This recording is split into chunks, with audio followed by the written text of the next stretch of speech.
Hey, what's going on? My name is Cheyenne Giles, and I'm here with Neon Al on Groove Cruise.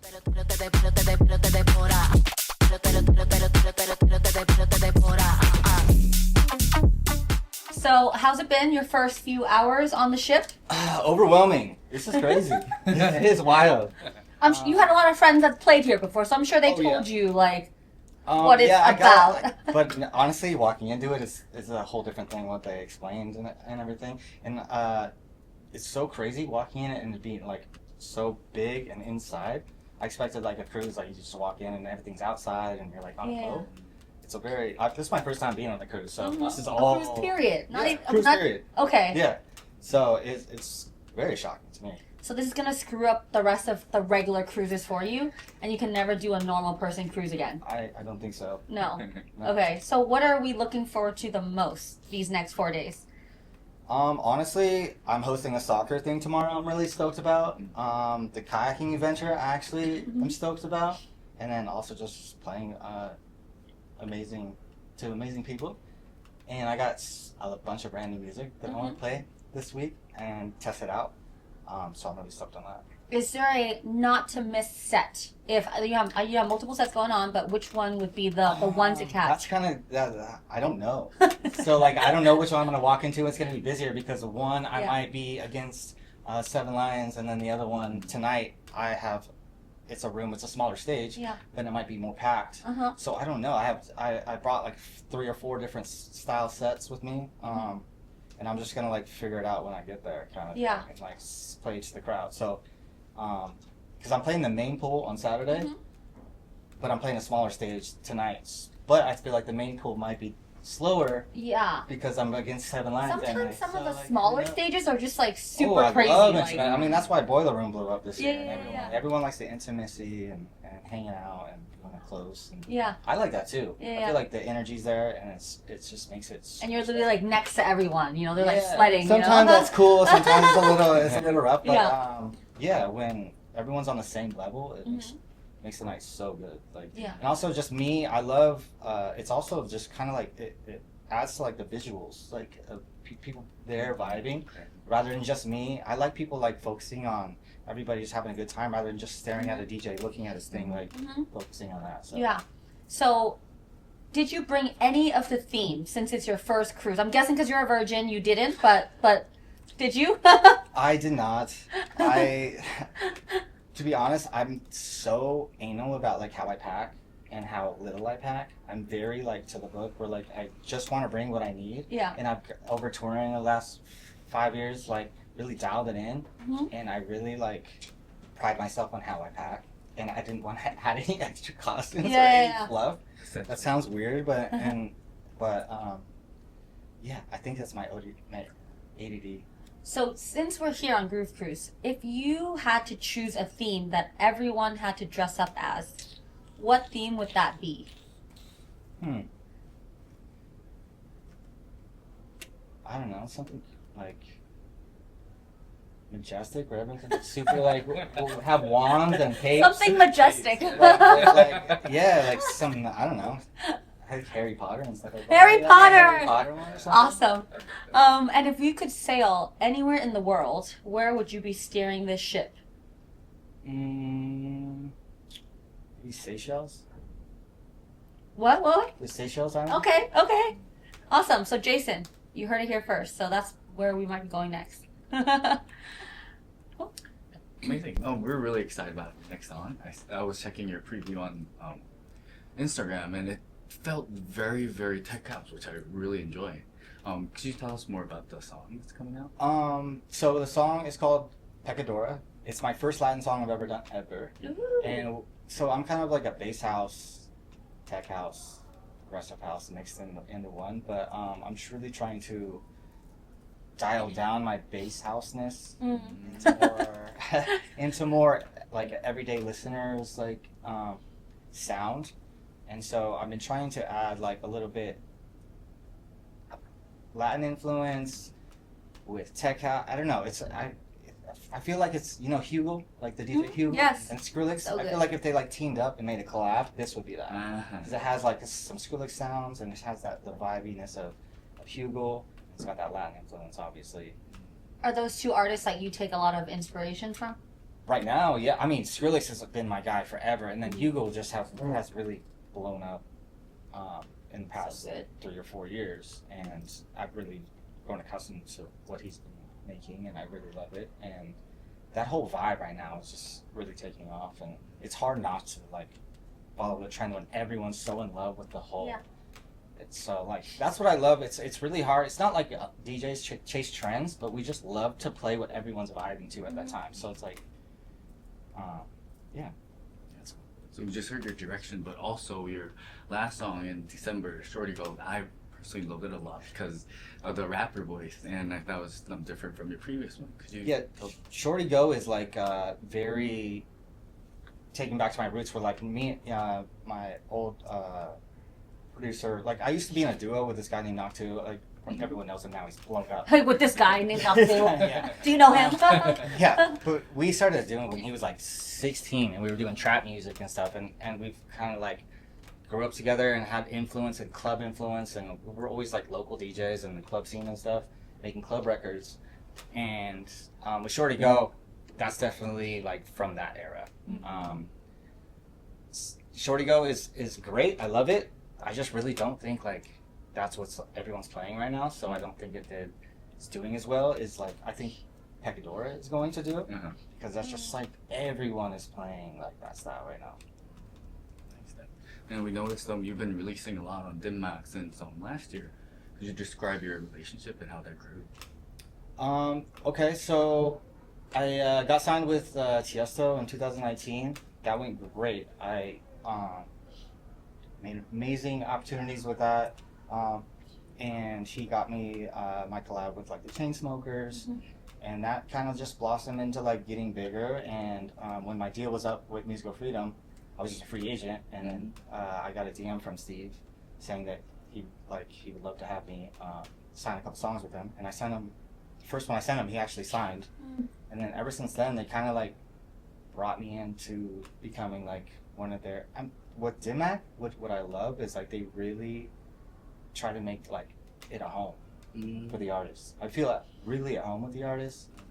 I mean, I really feel at home with the label, and it's been such a great experience working with them. And the president of Dimac, Lauren Padman, the best. Oh my God! Shout out to Lauren. Yeah, talk about somebody who's like there for you when you need it and stuff. And like what I said, when I was just in Miami on Sunday, man, he took me around the city. Yeah, like, I saw the stories. Me around, like, man, like, just an amazing dude. I just love being with them, and I love Steve, and I love Benzie, and Brian, Lauren's day to day. Just all great guys, and I really feel like I found a home with Tim Mack. Yeah. It seems like the fans are loving it too, because on Reddit I would see you're the front man of Denmark now. I can see that. That's the word on the streets. I mean, I don't want to say that. Reddit. Word on the streets. I mean, I expect everybody on that label, okay, Henry Fong, all them I look up to, so. No. Yeah. Yeah. So you've been like doing this for a while. What would you say have been some of your highs of highs and lows of lows? Man, it's crazy. This game is such an up and down struggle. Like, it's like week to week, honestly. Sometimes, like it could be like month to month. I could feel the highest of highs and the lowest of lows. It just depends. And it's also in this game. It's like nothing's for sure. Nothing. You don't know if your next 3 months are gonna be packed or not. So you always have like anxiety in your brain and trying to like, I don't know, try to just expect too much out of yourself. I'm trying to like learn how to just like sit back, kind of enjoy it more, I guess, and not take so much like stress in like bookings and how much like comparing myself to others, I guess, has been a real struggle for me, where like I go up and down, and I feel like learning how to like not compare myself to others has really like kept myself at an even keel lately. But at the beginning, you gotta really like try not to compare yourself to like what's happening to others, because there's so much other stuff that it's not just the music or not that, it's so many other like layers. Yeah.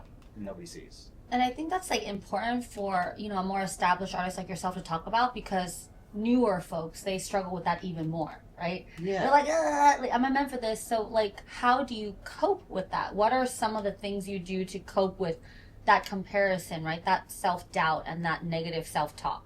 Honestly, just talking to people and like expressing myself to people, because a lot of people will just like I'll express myself to my team or something, and my team will be like, bro, like go look at your comments right now. That last post you just posted, go read them. Like there's not a negative comment.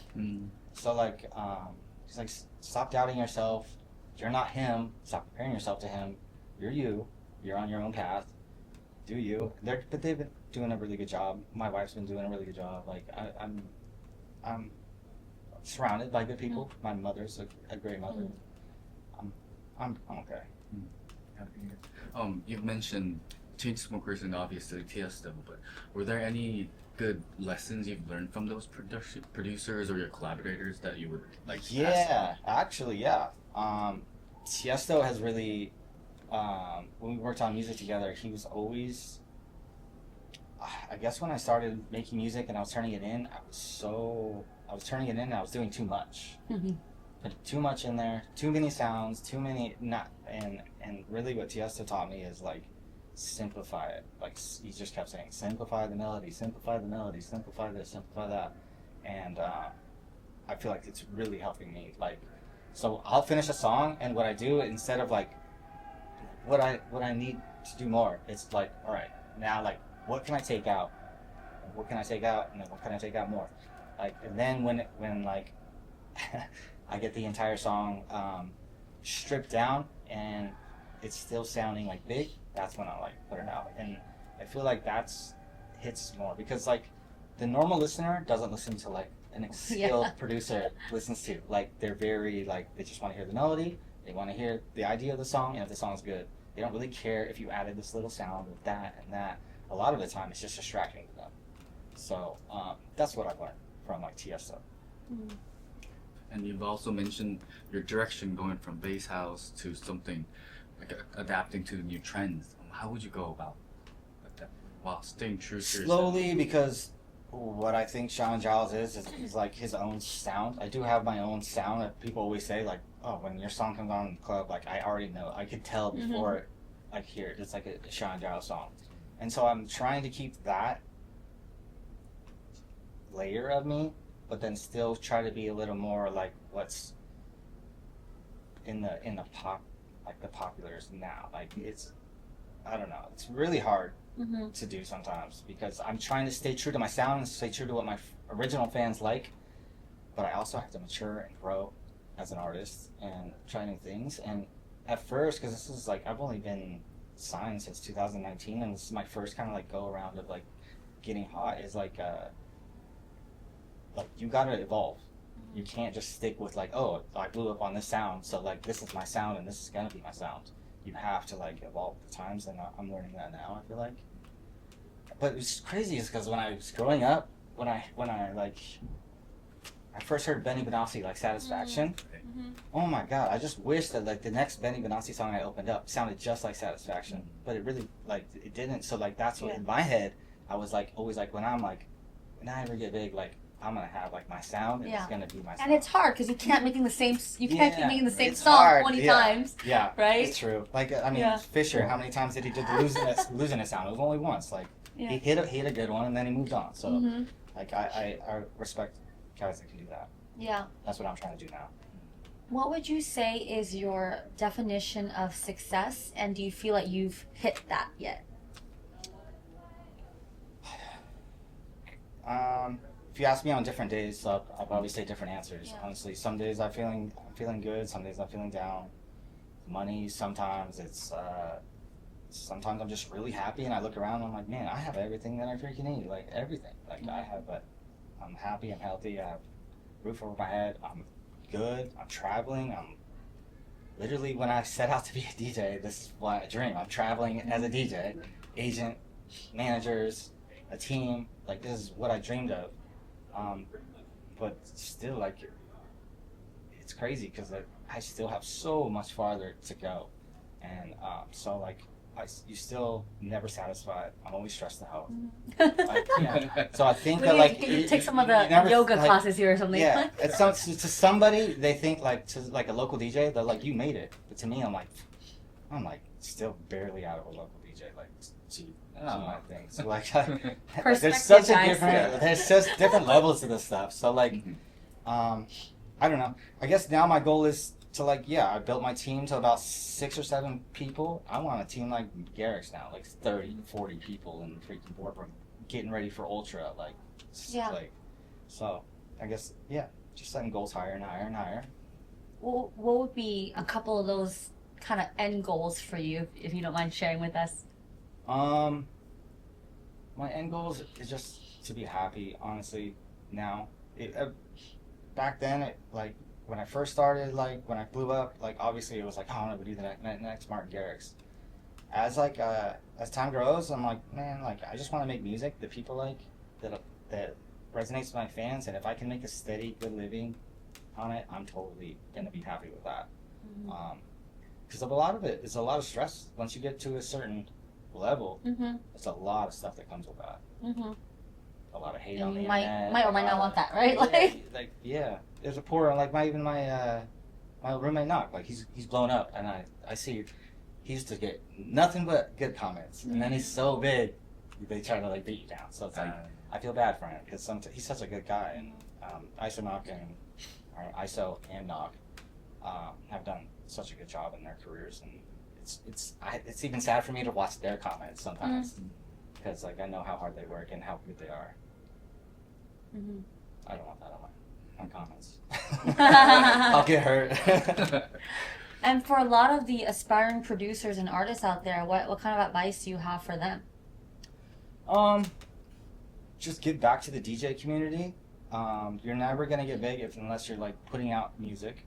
A lot of these local DJs think like, oh, like why am I not getting booked at bigger gigs? And or like, I'm like, well, like, why do they want to book you? Like, if they put your name on the sign, are they gonna sell tickets for you? Like, that's the bottom line. So like any venue that you're trying to get booked, just make sure whatever you're doing in life, when they put your name on the marquee, they're gonna sell some tickets that night. Because if you're like thinking that you're gonna get booked from San Diego to Colorado, like, the name of the game is just sell tickets. So my thing is just like do whatever you need to do to sell tickets. If it's music, it's music. If it's social media, it's social media. Like the game has changed. So like whatever you need to do, just what you got to do is get people in the door.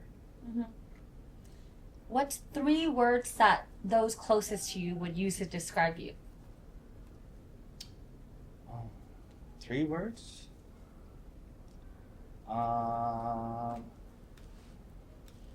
Calculated,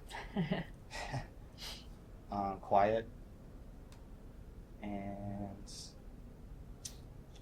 I don't know, pretty kind of shy. Timeless over there. Timeless. Timeless night. And any words for your fans tuning out, whether it's your day ones or some of your newer fans? I just want to say thank you guys for rocking with me from day one. I have tons of new music coming out soon, and actually like a couple of big collabs that I can't say yet that are like my dream collabs that are coming out, and just tons of new stuff, and that's about it. Awesome. I would say gigs, but we're really like dying all those in right now, so like I don't want to say anything yet. But amazing. Well, we're glad to have you on your first Groove Cruise, and we can't wait to see all your sets. Absolutely, thank you. And soccer as well. Soccer. Are you competitive? Are you competitive? And if you lose, are you going to be upset about it? You know what? I don't know because I am competitive, but we're also in the DJ game. There's a lot of European DJs that are really good at soccer, so I might get my eyes smoked out there. So. Awesome. We can't wait to see the outcome. Well, yeah. We'll see, guys. I might get my butt handed to me.